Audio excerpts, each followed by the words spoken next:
questions for Coach? These last few days back in Tucson, does it feel like it's just kind of like a little bit of normalcy, like the regular season? For me, 100%. You know, I don't know if the energy in the community is like that, but to be honest with you, I haven't left my house very much. It's been takeout and kind of relaxing at home and you know, just trying to get prepared for, you know, this week.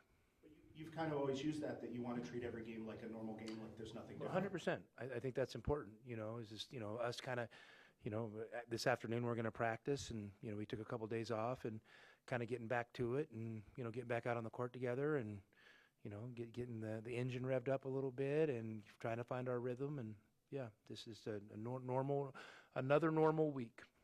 In terms of the practices this week, is there, I mean, you mentioned normal. Do you try to keep it like a normal game week? Are there changes just because of the structure of this event? I mean, listen, there's always subtle changes, you know, when you're taking road trips and doing that stuff. But yeah, for the most part, I mean, you know, I think you know, for the past couple of weeks, we've been going out 2 days early. You know, this one you go out 3 days early, you know, so that makes a little bit of a difference. But you know, this gives you an extra day to practice on the game court, you know, so that's a good thing, and you know, we'll try to take advantage of that. But you know, my message to our guys was, you know, pretty simple. Like, you know, yeah, the Final Four is an event, but it's an event for the fans, and we're the participants. So you know, our experience is going to be a little different. And if you want to experience the Final Four as a fan, either, you know, you play for a team that didn't make it there, or you can go when you're older, you know, in the future. And so we're going to go in with a business-like approach, and, you know, we're going, and, you know, obviously the goal would be to win another 4-team tournament, and the only way you win a 4-team tournament is you try to find a way to win your first game, and we know that's going to be an incredible challenge. That said, you said you stayed at home a lot. Did you have to tell your players to lie low more than normal, stay out of restaurants or whatever? Or what's it? I didn't tell them anything. I mean, I think our guys are pretty low-key to begin with for the most part, but no, I mean, I honestly, I gave them, you know, all day Sunday off from me. I met with them for like 10 minutes yesterday when they were probably coming in, and I'm sure some of them were lifting, shooting, you know, doing some rehab type stuff. But, you know, no, I just told them, you know, get rest, get your energy right, get your mentals right, and I can't wait to have a good practice tomorrow. I mean, that was my message. Coach, you said in San Jose that Jack Murphy has pretty much done all the scouts. Why did you make the decision to kind of go to that? Because normally those are spread out between. Yeah, well, I mean, listen, our whole staff gets credit. We have lots of people doing lots of things. You know, Jack's kind of, you know, led the presenting of the scout. I just think this time of year it's important to get a consistent voice. You know, your team's always evolving over the course of the season, and you know, you find little things from one game to another that can be impactful, and you try to grow those things, you know, because there's a recency for the players that they can connect with on things. So I think sometimes just kind of simplifying things and having kind of one main scouting voice, you know, obviously alongside me, is a great combination. But the rest of our staff's done an amazing job, whether it's, you know, from personnel or special situations, you know, or advanced scouting other teams. You know, you have lots of guys doing lots of different jobs that collectively add up, and to Murph kind of presenting and putting together a scout, and then me kind of, you know, doing my role of making sure we execute it. Coach, how much of the preparations once you get to Indianapolis will center on the depth perception of shooting in a football stadium versus a basketball arena? You know, we're just going to get in there and start shooting. We're not going to, you know, I'm not a scientist. You know, I don't know. Bruce and I have had lots of talks over the years about oxygen in the blood and things like that. But yeah, I don't have anything on this one. So, you know, I've played in these things before, and you know, I think you go in and you treat it as a normal basketball game, and you know, if it impacts, you know, shooting, then it probably impacts shooting for both teams. But we're going to go in there and just we'll get plenty of shots up and plenty of practice time to try to acclimate and get comfortable. You know, this is the 25 years since the Final Four, and I know you've been, you know, level as usual. But like, do you feel like there's a little pressure off that maybe that makes it easier? I mean, I don't know. Nothing's ever easy, and the moment you think it's easy, it's over. And so I wouldn't say easier. I would say just from my personal experience, two things. So I was at a program that had done really well and had never made a Final Four. And when we made the first one, it was obviously a big deal. But we didn't have a history of having been there before. So there wasn't necessarily that heartache that goes with not being where you had been before. And to me, I think Tucson and the program was wearing it a little bit. I do. And, because we've had so many good players and so many good teams, and, I'm sure we could go through 10 scenarios where like, yeah, they could have made it if, and just to have, my guess would be 10 teams out of those 25 years probably been good enough to go to a Final Four, if one thing or another went their way. And it didn't happen. So to be able to kind of to get over that hurdle, I really felt a collective sense of joy and relief from the community. But again, guys, you're out amongst the people a lot more than I am right now. So, and that's with intent, because I don't want to be out, feeling any different than I normally do, because I don't think me feeling any different than I normally do will help me do my job better this week. When you're assembling a team, how do you know whether the parts will fit together? That's an interesting question. You could take a lot of directions. So I don't want to sit here and act like I was some maestro or genius, and it's not like that. When you build a team, and this is what maybe fans or just people that don't build teams understand, there's never a master plan that works. It's literally one decision that leads to the next decision. Then you react from those two decisions to the next decision. So you're always kind of like pivoting and figuring it out as you go. And, there's no, you could say, yeah, I like big guys. Okay, let's recruit big guys. But you can't say, I like a 6'11" big guy that's left-handed that shoots threes. Like, this is not how it works. It's what you get. So for me, I guess the best answer to your question, I think you look at the personalities. Will the personalities mesh? For one. Two, will the team settle into a hierarchy that is effective and they all accept? Those types of things I think you would think about. And then it comes down to, kind of what do you want your identity to be, as you play. And, obviously, to me, the best programs have an identity. And, it doesn't have to be, forever cast in stone, but you have an identity. And obviously we want to be a big physical team that have some good athletes, that is good decision makers, and plays with pace, good defensively. So you just start looking for those kind of players that fit the mold. And for me, so I start maybe I evaluate body types a little bit, like, okay, will this fit in our system? If I want to dominate the glass, probably want bodies that reflect that. So, yeah, I would say that. But what I don't want to do is I don't want you to make me out to like I had some magical vision that just I put together. Because if I did, I would do it every year. You talked about the halftime of the Purdue game, you and the coaches walked out and let the players talk amongst themselves. How much do you wonder what your leaders are saying? Does Jaden or anything ever come to you and say, look, coach, this is what I told them? I'll say this, like I don't do a lot of press conferences with our guys. Because, usually, one way or another, they sit up here and you guys ask me too many questions and you don't ask them enough questions. So, the NCAA, you do it with the guys, and the players go first. So I have to sit there and listen, and it's fascinating for me because, when I hear them repeat the things we talk about, behind the scenes, naturally, I know we're doing something. So I don't worry about what they would or wouldn't say, because I know our guys are about the right thing. And all that moment was, I don't want, let's not act like I stormed out of there and told our guys that you guys suck, you guys got to figure this out. That was never the case. We did our normal routine, and the timeouts and the halftimes are long. I didn't want our guys going out there way too early. So I just said, hey, you guys take a few minutes, take a breath, and kind of figure this thing out. And that's it. And I walked out. But I had talked to him before, and we had showed him film before.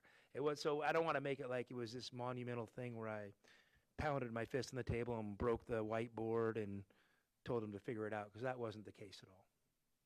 Being your first Final Four, have you solicited any advice from some of the people in your coaching past on how to get a team ready for a tournament of this moment? You know, I mean, you talk to coaches a little bit, but I think the main thing is, you know, you got to be authentic to who you have been as a person and as a coach, and who your team has been. And so me, we're just going to go and we're going to be ourselves, and we're going to prepare like we always do. We're, you know, I don't know if there's any, you know, magic idea or formula, you know. I mean, because what works for another team may not work for us. So I haven't too much. Florida Atlantic a couple of years ago, going up against Dusty May, did it kind of feel like it was inevitable he was going to end up at a bigger program? I mean, I don't know. Maybe he could have been Mark Few. I mean, not bad. Guy just got in the Hall of Fame staying at one place. So, you know, I didn't know Dusty well enough. You know, I know Dusty a little bit. Great guy. Obviously an exceptional coach. And, you know, in that game, I just remember at the end of it being impressed for how well prepared they were. So, yeah, but I mean, obviously he was having a bunch of success. He was going to have a lot of opportunities. And it looks like to me he made a pretty good decision. Speaking of Hugh, I don't know if it's been made official, but I mean, since it's kind of out there, just thoughts on your mentor getting in well. Yeah, I mean, unbelievable. You know, really cool. You know, just think back to, you know, being along for the ride, and just honestly, how many normal moments we had. I mean, there was no one ever talked about, you know, being in the Hall of Fame, or, you know, honestly, even back in the day, going to the Final Four. You know, I mean, one of the coolest things, you know, that I remember is, you know, when I had decided to take the Arizona job. You know, I went to our practice facility at Gonzaga. It was the end of COVID. We had just lost the national championship. And Fewy was in there by himself in the workout room, walking around without shoes on, and just, you know, kind of, you know, doing his deal in there. And, you know, I went in and said, hey, you know, I'm going to take the Arizona job, and, you know, thank you for everything. And he just said to me, he's like, you know, who would have thought, you know, when we started this deal, that we would have lost 2 national championship games and Arizona would be hiring Gonzaga's assistant. And I thought that was pretty powerful statement. And who would have thought that, you know, he would be a Hall of Fame coach. And honestly, that's how we've always approached it. We've had no grand plan or master plan or ideas, or we're never chasing any of these things. We just wanted to be good basketball coaches and be good people. Is he going to be there? Yeah, he'll be there. He and his whole family will be there for sure. Lines, Tommy, I mean, obviously last week you said the game was about the players, but for a lot of us that have watched this sport forever, the coaches are a big deal. I mean, John Wooden, John Thompson, Lute Olson, Bobby Knight, and, you know, you've had a chance to go up against legendary coaches like John Calipari, like Bill Self. What does that mean for you when you get a chance to face a coach like that and coach against the best in the game? Well, it's humbling, you know, to know that, you know, that young kid that was, you know, religiously watching those games on TV and reading everything he could about those coaches, you know, gets to compete against them. You know, but you know, I've been at it for a few years now, so now you have a lot of relationships with them, and yeah, I mean, it's, you know, I mean, you know, I talked to Coach Self after, you know, he called me, you know, after the regular season and everything, and, you know, true gentleman, just wanted to congratulate me and thought we did a great job and really liked our team, and he said, hey, I hope we get to play you this weekend in Kansas City. And I'm like, yeah, that'll be great. And what he said was true. He said, no, not that I want to beat you. I just want to play against the best. And I thought, that's pretty powerful. And that's for me. I love playing against those teams because you get a chance to play against the best. How many times in your life do you get to go out there and, like, you know, compete against somebody else who's great at what they do? And so it's an awesome challenge, and it's an awesome honor. First stepped off the bus coming back from San Jose, can you just tell us a little bit about what you were feeling with all these fans here outside at 1 in the morning? Well, I mean, it was amazing for one. And the first thing, they sent me off the bus first just to protect Briggs from all the fans. Yeah, I mean, it was awesome. It was awesome to see that people, you know, were so excited and care that much, you know. And, you know, what makes my job really cool is people care. You know, people care both ways, you know, and it brings people together, and it makes people emotional. You know, my wife, you know, I don't read a lot of this stuff, but she shared, you know, an article with me on, you know, about all the people saying what it means to them, and like, man, you almost tear up, you know, hearing these people, you know, the guy, you know, a guy that works at the university here, you know, told me that his neighbor told him that it was the last 25 years, this is the best thing that's happened in his life, and during that time, the guy's gotten married and had 3 kids. So I was like, wow, pretty cool. Did you see the video of the toddler singing Air Down or U of A in the crib after? No, I didn't. Video of someone let their like 20-month-old stay up to watch the game, and then they had the camera on him in the bed, and he's just doing like the U of A. Yeah, I mean, but you've mentioned that so many times about the resonance of the community here, so that probably doesn't surprise you. I mean, a 20-year-old that can remember and sing a song, that's impressive. You know, a 20-month-old. Yeah, I mean, that's awesome. You know, what's really cool, you know, from my experience here is just the generational aspect of the program and how it brings families together, and it's multiple generations that have, you know, kind of bond over it. You know, I think that's really special. Addis, I was talking to Addison. He's been the OG of your programming. I was here that first year. I was wondering what has he brought? I mean, obviously we talked about him, the Gronk thing, but behind the scenes, and then especially after he came back from the mission. And I mean, no. Addison, this guy, you know, has a contagious energy. You know, he's a servant of the program, and he just brings a positivity every day to work. And on top of that, he's a good basketball player. I mean, he really pushes our guys in practice, and you know, and he takes his role serious, and he's really professional. I mean, Addison, I'm sure if he, you know, wants to coach or, you know, whatever he wants to do in the future, you know, he's definitely off to a good start. I was just curious how behind the scenes anyway with Bryce and Mobile, as far as how they are developing. They're doing great. Both have made real progress physically over the course of this year, and as basketball players, they've really helped us in practice. And, you know, I think both of them are trending in the right direction. You know, they've both been great young men to have in the program. I figured there'd be a lot of people wanting to talk to Bryce, and I know he hasn't been. You guys have he hasn't been in the open locker rooms because he hasn't had to. I didn't know, was there kind of a thought of what to do with him as far as that, you know? I mean, like I've always told you, we love Bryce. Bryce is an important part of our team, and we're going to give Bryce the space and opportunity to develop into a young man just like everybody else. We also understand there's a certain scrutiny that comes with, you know, who he is, and we just want to protect him. You know, we want to protect him because, I mean, to me, listen, the coolest story is going to be this: everyone give him space, let him be his own 18, 19-year-old kid. I think he's going to develop into a good enough player to play at Arizona. That would be a kick-ass story, and that's the story I want to be a part of.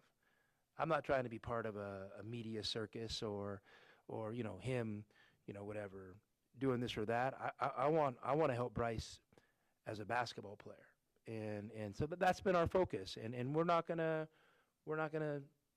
change course on that, you know. Ask one last question on fans. How important is it for you and for the team for fans to travel to Indy? Oh, it's awesome. I mean, in San Jose, our fans were awesome, and you know, I may have caught some flack for some years because I probably give some honest feedback from my perspective. You know, but our fans are always they're great. They are great. To me, the telling thing that a coach wants from his fans, you want them to show up, you want them support, you want that unconditional love, all that stuff. But when things get tough, you want them to pull you through it. You don't want them to get nervous. And sometimes, you know, they get a little bit nervous. And when they get nervous, you know, you just feel the angst. they didn't get nervous in San Jose. They may have been nervous, but they were fighting. They were fighting for us, and you felt it in that arena. And somebody told me after, and sometimes I'm oblivious to stuff, but it felt like at times it was as loud as it was in McHale, which that makes a massive difference, a massive difference. So I was so proud of our fan base because they were part of that victory. They were participants. They were contributors. They weren't just there watching. So that's awesome. Yeah, and we want the same thing. I know Indy's going to be awesome. I mean, I'm sure I won't get out too much, but there's going to be, a lot of Arizona jerseys, a lot of whatever, all these guys are wearing these flat bill Arizona hats that everyone wears now or whatever, and a lot of the school colors flying around out there. It's going to be really cool. Motias Krivas has 9 assists in the NCAA tournament. He had 10 in the previous 14 games to that. What do you think's led to that uptick? Yeah, I mean, I'd have to go watch, but Mo has been making real progress, offensively in the sense that, I think he's going to, eventually develop into a dominant offensive player. But right now, what I really like is his ability we can play through him a little bit, because it just adds a different element to your offense if you can pop the ball inside, and if they play him one-on-one, he can get to a power move or a jump hook. If they bring a second defender, we can kick it out and create rotations and play out of that, So it gives you a nice added element to your offense, and to see him do that has been great. Are really good at that principle of verticality type of defense. Who teaches that on your staff? Shimmick Karnofsky. What goes into being good at it? Shimmick Karnofsky, that's what he gave us. Shimmick, honestly, and I'm not joking saying that. That rule was changed towards the end of Shimmick's, or during his college career at Gonzaga, and we had this guy that was a monster, and but wasn't the big time shot blocker, but was as broad as he was tall, and so we kind of started working on this vertical contesting deal, because that's when the rule kind of changed, and honestly, I think it's probably been the best rule change in college basketball in the past 20 years.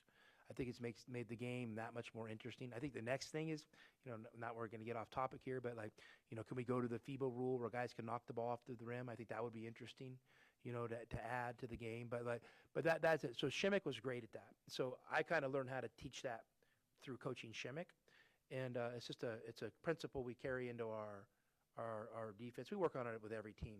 Some guys are better than others at it, but Mo has really grown in that area. Mo's probably blocking a few more shots than Shimmy was, but you definitely know. And listen, I know those two worked on it together the past couple years. I mean, that's done with intent for sure. Perez Johnson for 2 years, Yeah. McKinney for 1, I think. Yeah. What's your take on those Awesome guys? kids. I mean, they're just outstanding young men, and Rez and I developed a really close relationship in the 2 summers we were together. As much as we could. He's just a high character ass kicker, and just a great guy to be around every day. He's mature, about everything, and just was super impressed with them, and I'm really happy to see him having the success he's having.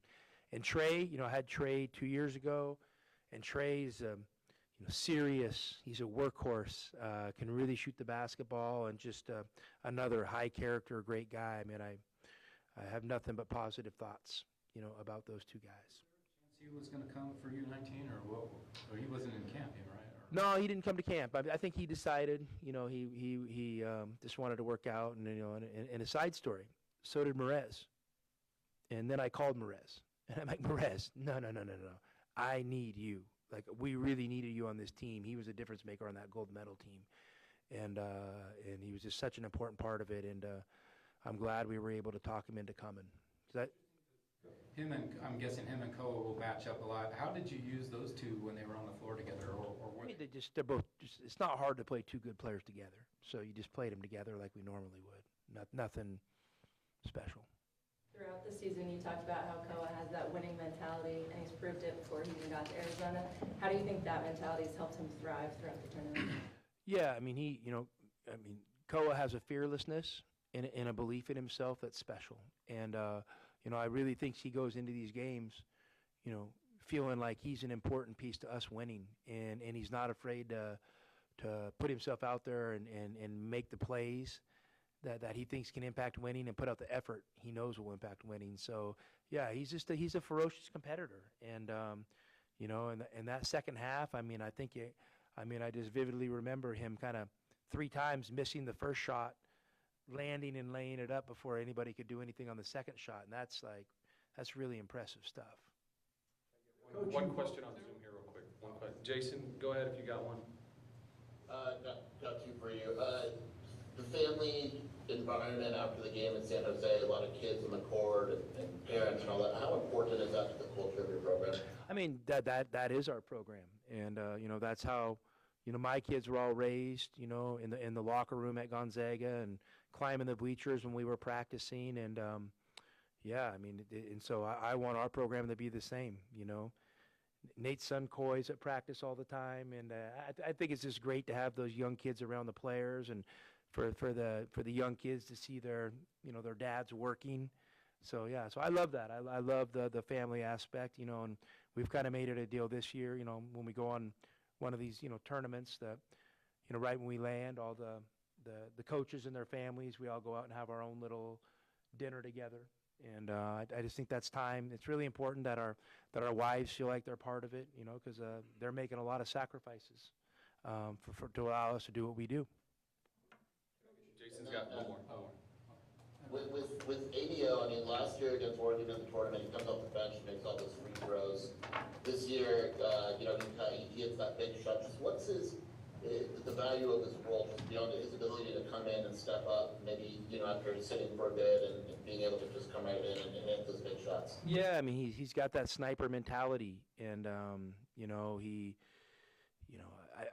I was kind of feeling like maybe we weren't using him enough that last game, but just maybe it's kind of how the game is going out. But when we put him in that stretch in the second half, I mean, he made that 3, and I think he had another 3 right in front of our bench that I felt like he could have made. But yeah, I mean, it's really important to have a guy that has that skill set and that confidence and belief in himself to kind of come in maybe in certain pinch hitting roles and be able to deliver.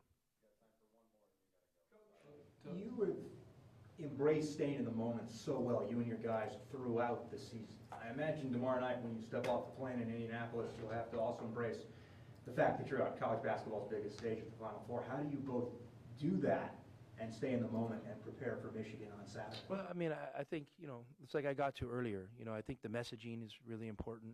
You know, that, you know, there's 2 experiences at the Final Four. There's the fan experience, and then there's the player-team experience. And we're in the player-team experience. So, you know, we need to go there understanding that this isn't a field trip. You know, this is a business trip. And we need to treat it as such. And then, you know, we've worked really hard at talking about and understanding what it is to be in the moment. And so we're gonna double down on what we've done. And, you know, I mean, I'm not guaranteeing it'll work by any stretch because, you know, the competition's formidable. But to me, I think that's the best formula is to stick with what got you there and double down on your strengths. And you know, that's what we're going to try to do. Last one, Bruce, you got one more. Tommy, I was just wondering, somebody asked me, and I'm sure, when you made that comment in San Jose about there's going to be a great coach after me, I know you've made similar comments like that before about the program history, but some people were taking that to think, well, maybe he's going to go. So what do you make of that, and has anything changed, being as there still is talk out there? It's absolutely true. There's going to be another coach. This is a great program. I didn't say when. You know, I mean, and people are going to speculate all they want. Guys, this team has my full focus. Nothing, I promise you nothing is knocking me off that path. And you guys might call them distractions because you're distracted. That doesn't mean I'm distracted or we're distracted. You know what's pretty cool? Once you get some experience in this deal and you're a player or you're a coach who's been at it a while, you get pretty good at, you know, eliminating the distractions. So I think I'm pretty good at that. And I just can't wait to get to practice today. I'm going to go meet with the staff right now. We're probably a little bit late. That's why Nate's pushing me to get up there. And I'm going to go try to have a good practice. Since you answered that question, or when Seth asked you the question last week. You know, Full focus right now. Yep. Thanks, guys.